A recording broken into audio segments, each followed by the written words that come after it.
Hi, I'm Brianna Buckley. I'm Sydney Charles. I'm Demetra D. I'm Renee Lockett. And I'm Irene Roach. And we are all here to basically give our testimony about what happened in our experience with Victory Gardens. We are the cast of Cullud, Wattah, and we've been asked a lot by friends, people who don't know us, just exactly what our experience was and are we okay? And so we're here today to answer that. So we just like to start off by saying that we all came into this process just so excited about being in this room with these people telling this story. Erica Dickerson wrote a magical play. It's so beautiful and it's real life, and we were all very excited to do it and to tell this story and to be in the room with 5 Black women actors, which I've never had the experience to do that. And so we went into this just really, really excited to move in this space and to move with this story. And in the end, you know, we were sort of let down by that. So we're just gonna talk. We wrote some things down about how we felt about the process and just some things that happened to us from our perspective.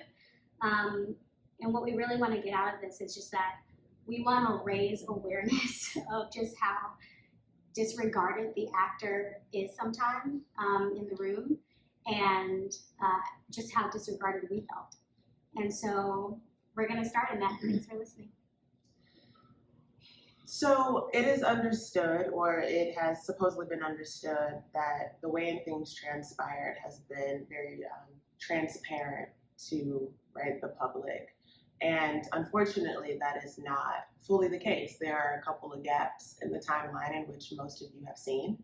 And so we want to speak to that. Starting with the process of the show, we ended up losing a week worth of time of rehearsing together because 2 of our castmates had gotten COVID, right? We all know that that is a thing that we are dealing with. It is active still, so it needs to be implemented in the process. Because of that, Victory Gardens came to us and said, hey, we gonna give you 2 extra days of that week to prepare for the show with getting you back as a full cast. So that was step number 1. We lost a week, we got 2 days. I'll let that sink in. After this, it also started to become a factor of us not having a fight choreographer or an intimacy coordinator. This kind of goes on the timeline of when we started to get into tech, when we actually had to deal with the set. That was something that wasn't there, which, as we know, the show deals with a lot of intimate moments. It deals with semi-nude bodies on stage, which is very vulnerable, and the subject matter itself. After tech is still transpiring, someone happened. There was some times where we were held over in rehearsal without any consent, even though we know that things are happening and we're in the middle of a show run of the show, or time is not always on our side, but there was never any courtesy regarding whether or not we were okay. Actors do have real lives outside of being on the stage, and sometimes that often requires us to be released when we are called according to the call sheet. And that did not always happen, and that's fine, but there was no consistency in the care of asking permission if that was okay for the entire cast. And that happened during tech. There was just also some inconsistency regarding costuming and wigs and preparation of that, and making sure that we had everything we needed to feel comfortable in that, the amount of time we had to work with everything, because we were already on this condensed and redacted schedule. Redacted is a great word. That's right. Yes, I did yes, that. yes, I do. Yes, I do. Real life imitating art. Yeah, to go along with that as well, right, with the timing of things, that also then affects understudies, right, and when understudies need to go on. Also not having an intimacy and fight choreographer, that also is an understudy thing because understudy, let's call them that because the show is not easy labor. And so having that happen, unfortunately, during the run of the show, one of us got sick and had COVID. And so having an understudy come on and have to be a part of vulnerable moments or fight scene moments instead of it being done and run by someone who is certified to do these things and to make sure both actors are safe, it really was, even though the stage manager was there, the other actor in the scene, being myself, helping to coach through things that needed to happen in order for everyone on stage to feel safe, which we know is not really a safe thing to do. And throughout one of the runs that we did have of the show, there was a moment of unsafety because there wasn't enough time or proper preparation for us to be doing those things together in that time. During this time also, when one of us got exposed to COVID, is when all of the things transpired with the board letting Ken Matt go. It was in the middle of a show when we found out, which was not due to anyone on the staff of Victory Gardens. It was due to another cast member finding out and then letting us all know. Once this did transpire, no one reached out to us about it. No one said anything to us about it. Because we did have this information, we were waiting for someone on staff to give us further information so that, we could actually have accuracy in what was happening. And none of that transpired. Instead, we got call sheets to show up to do our jobs. And then we found out via social media that Kim Matt was let go. And then we found out via social media that the staff also resigned.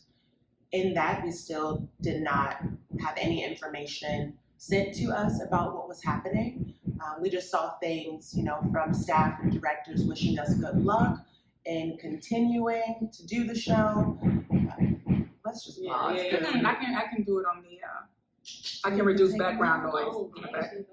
Not all the way out, but I can get it out. Okay. So, And this is kind of where timeline and communication become hand in hand, simply because all of these things transpired and the communication was not there. When you have a public statement released on social media for the world to see that says the artistic staff, I'm sorry, I'm an artist, nobody told me, nobody asked me, nobody said, are you with us? How does this affect you? What do you want to do? That was insulting and hurtful, very, very hurtful, because the five of us poured blood, sweat, tears, body, spirit onto that stage every single performance. For us to be just completely ignored as a valuable part of the equation, and also valuable enough to maybe lend some weight. I mean, if your cast and everybody else walks out, to me that has to make a bigger statement. Communication is supposed to be two-way. It was one way. Things came at us. We heard about the resignation. Then we heard about the request for the board resignation. Then we heard about, but show's still going on. Okay, we're canceling tonight, but tomorrow's still on. We heard about a week after this all transpired, we're gonna remount the show. We've shopped it to several places. We've got some interesting and possibilities. Nobody asked us if we want to continue to do this show with these people. That's hurtful. It's disrespectful. And part of why we felt that we all need to speak on this. You can't continue to do this to artists. And the artistic community in Chicago is fire. Don't play us cheap. We're no longer going to sit in the background and go, we're just the actors. No, we are the actors. Do a show without us. I'd also like to add in with what Renee is saying that you also have to understand that we are doing this play that is about a Black family. It is surfacing Black pain, real Black pain with 5 Black women, and you're asking us to stay in this toxic place where a Black man, has been fired and wrongly from what we're hearing if the entire staff walked out, right? So I think Erica, our playwright, said it exceptionally well. I'm not going to allow, I'm paraphrasing, I'm not going to allow these 5 Black women to give money to this white institution when they're marginalizing a Black man, and no one gave us a choice in that. All we got, as Renee said, was a call sheet being like, okay, see you guys tomorrow. No, we're going to cancel the show, but see you guys tomorrow. And like that made us feel like we weren't valued. It made us feel like we weren't, like we didn't matter. And, you know, and that we are just like these money-making machines. And we certainly don't get paid enough to be treated that way. I mean, you couldn't pay anybody enough to be treated that way. But. And if you care about someone, if you genuinely care, not only do you attempt to hear them, you listen when they speak. Nobody asked our opinion. Nobody listened to us. We were not heard through this whole process. Yeah, and I think that's where these feelings of harm come in, right? As Emmy like sort of set up, we want to raise awareness of how disregarded the actor can feel, and that's all these things that we've been telling you. But also just as a reminder for people who don't know that actors do have to carry this stuff around from job to job to job, and it does create a certain level of harm. It does, the room can start to give you, you know, the illusion of an abusive work environment. And that's never how we want to look at it. We come into this with full hearts. We come to this because we want to tell this story. We know how it can affect an audience and how it will definitely affect us. And I think like the integrity of that creativity that Chicago preaches, that Chicago swears we stand on, that our institutions swear we have the best of, which I do believe is true. But when it is in the hands of these people and you do not hear them out and you do not carry them in the way that we say we want to carry them, and we do not, you know, actually change the culture in ways that hold all these cultures that we now want to come to the table, we have to hold these institutions accountable to all of the little ways, all of the tiny ways that we are promised to be held. And in this case, all of the little ways that that did not happen, and how that really does compound into a terrible experience. It just comes together into something made so ugly that you just knew would be so beautiful. And it robs the audience, it robs the theater, it robs everybody involved, because all of this work that was done for the sake of, you know, the activism, the sake of raising awareness, the sake of Flint, Michigan, the sake of Black women in Chicago, the sake of all of these things, we actually weren't working toward that. So now all of the work has gone toward nothing. And we just wanted to make sure that that wasn't the case, raising the awareness of how harmful this can be on an actor who, I mean, I know I could speak for us all when we say we just want to do our jobs, and we do not need it to feel like work outside of the work that has to happen inside of us. We don't need to be fighting the people that we come to work with every day. And that's what it can feel like when you are promised some sort of grace and some sort of protection, and that does not happen. And segueing into the idea of protection or lack thereof, since we felt that there was no communication or proper communication, that it was one way, since we did feel like we were being marginalized and disregarded, since we did feel like promises weren't being kept and we weren't being held in a way, since we did feel like this was a snowball that was slowly building that could have been prevented if people were paying attention to the little things that were adding up.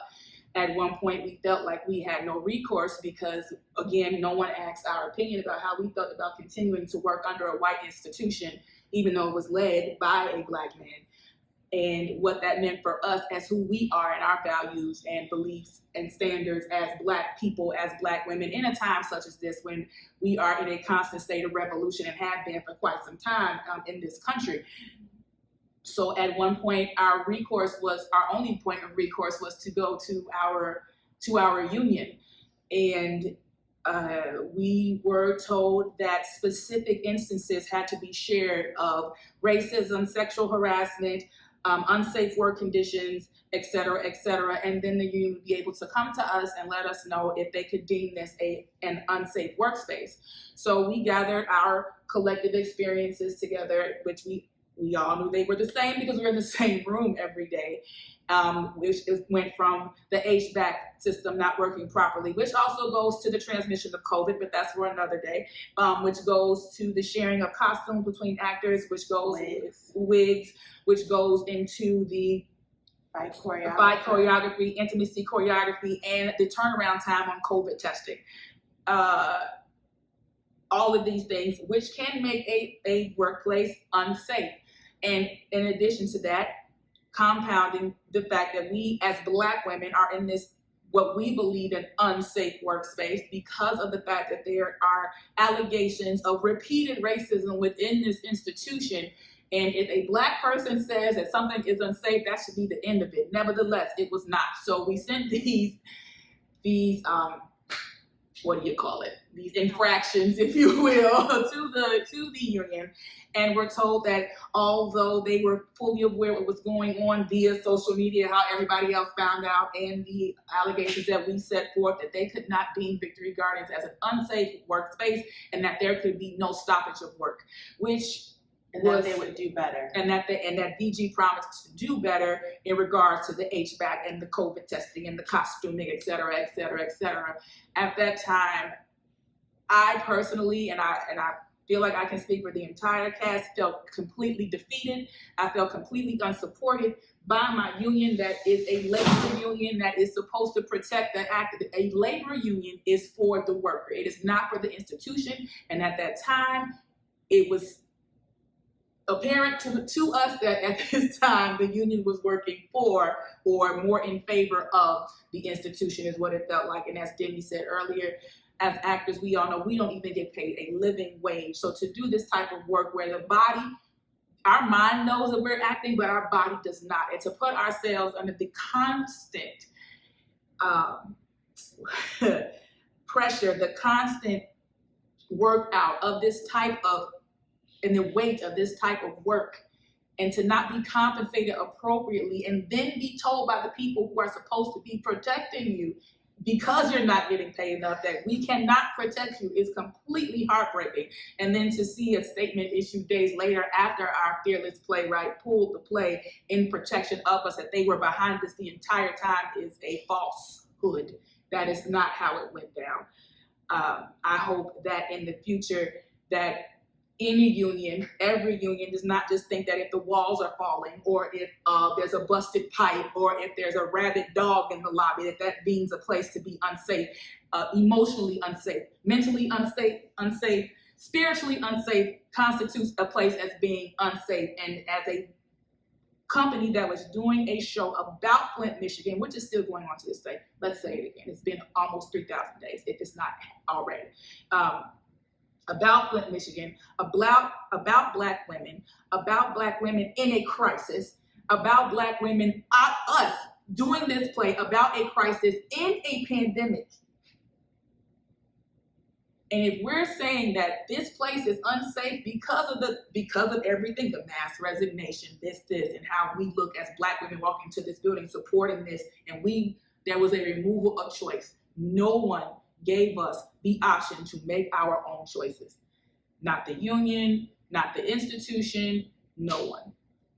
There was an expectation set on us for everything, right? They expected us just to continue to do our job. They expected us to continue to keep doing the show, even though we had all of these infractions.